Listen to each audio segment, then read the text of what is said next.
바보 노무현.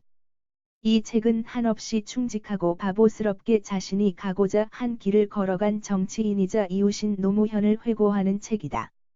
어린 시절과 인권 변호사가 된 시절의 이야기, 그리고 정치에 입문하여 이념과 세대를 아우르는 통합을 원했던 정치인 노무현.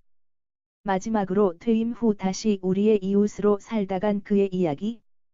이렇게 크게 세 가지 장으로 구성되었다. 김해 봉하마을에서 한학자로 아이들에게 한학을 가르치던 집에서 노무현은 태어났다. 불의를 보면 자기 일처럼 함께 어려운 일을 해결해주는 아버지 때문에 집안은 항상 가난했고 생계는 어머니가 챙기며 형들과 함께 생활했다. 노무현은 작지만 똑똑하고 배짱이 좋아 돌콩이라 불리며 밝고 개구쟁이로 자랐다.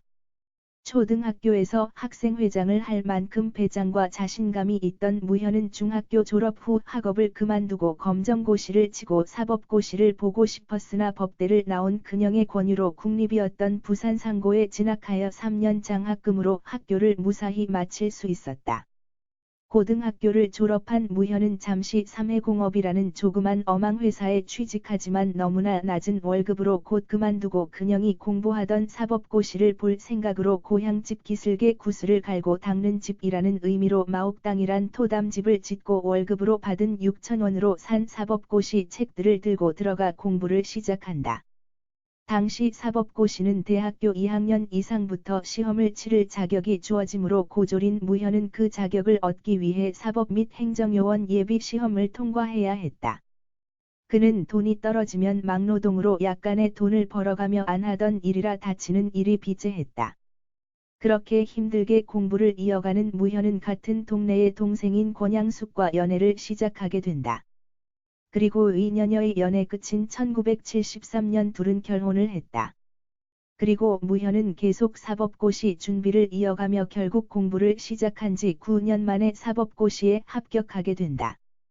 사법연수원을 마치고 그는 대전에서 판사로 9개월을 근무하고 판사를 그만둔 후 대전의 지인으로부터 돈을 빌려서 부산의 변호사 개업을 한다. 상고 출신이고 세무적인 지식이 많았던 무현은 조세법률 변호사로 이름을 알리게 된다. 그는 부산에서 5손가락 안에 드는 조세 변호사로 성장하여 집도 사고 작은 요트도 하나 장만하여 취미를 즐길 수 있게 되었다. 그러나 그가 세상의 부조리에 관심을 갖게 된 사건이 발생한다. 1981년에 그가 맡은 불임 사건이 그것이다. 전두환 정부의 집권이 시작된 1980년부터 정부는 학생운동을 원칙적으로 차단하기 위해 조금이라도 그런 성향을 가진 학생들에게 혐의를 씌워 감옥에 보내던 시기였다. 전두환 정부는 일반적인 책들을 불온서적이란 명목으로 그 책을 본 학생들을 잡아다 고문하고 허위 자백을 받아내어 학생운동을 관리하려 했다.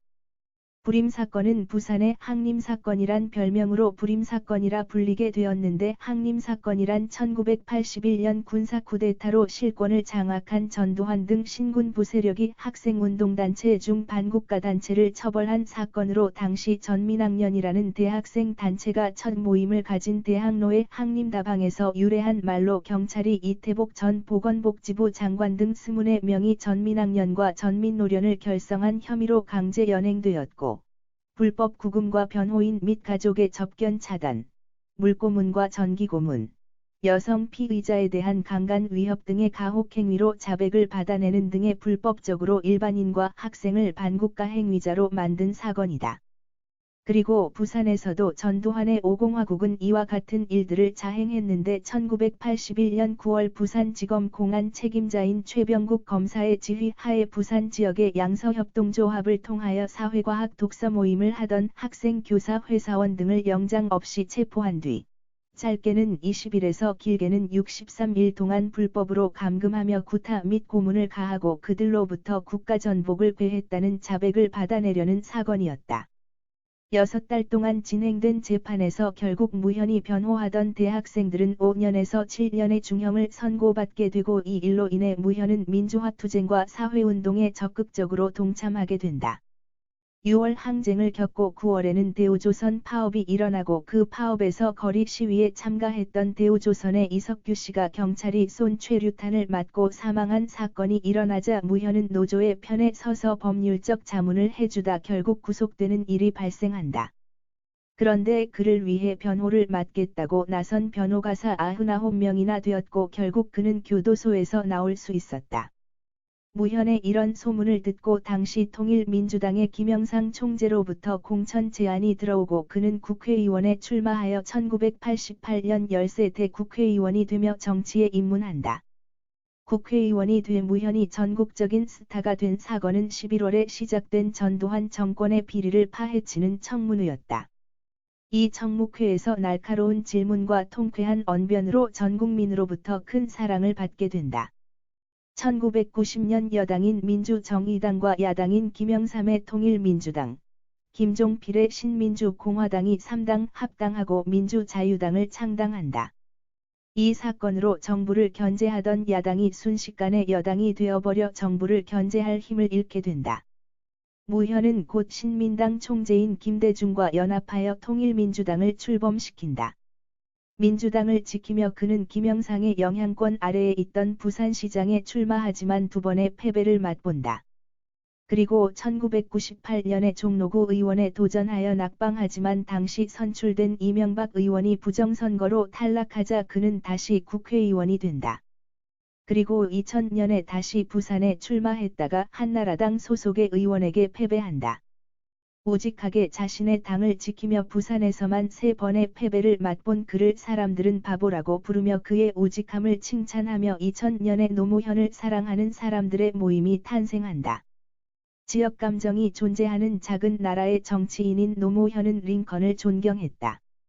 남북으로 갈라져 전쟁을 하던 미국을 하나의 미국으로 통합한 링컨을 존경하고 한국의 링컨이 되고 싶어 했다. 그런 소망으로 그는 2002년에 대권에 도전한다. 당시 그의 경쟁 상대는 이인재와 이회창이었다.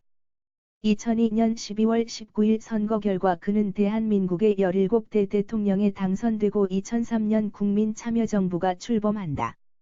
그리고 노무현과 참여정부는 그동안 쌓여온 문제들을 해결하는 데 힘을 기울였다. 언론개혁과 검찰개혁이 시행되었고 법무장관으로 강금실을 임명한다.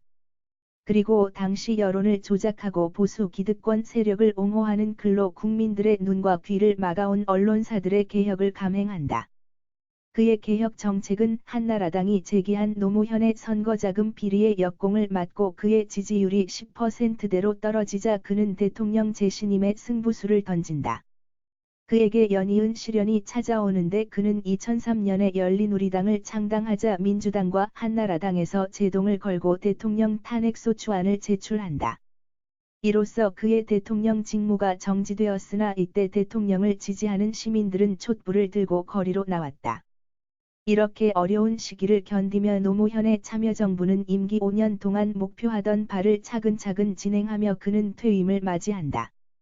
퇴임 후 고향 봉하마을로 돌아와 봉하마을을 방문하는 방문객들을 맞이하고 시간이 나면 마을 청소에 나서기도 하며 평범한 이웃으로 우리의 곁을 지켰다.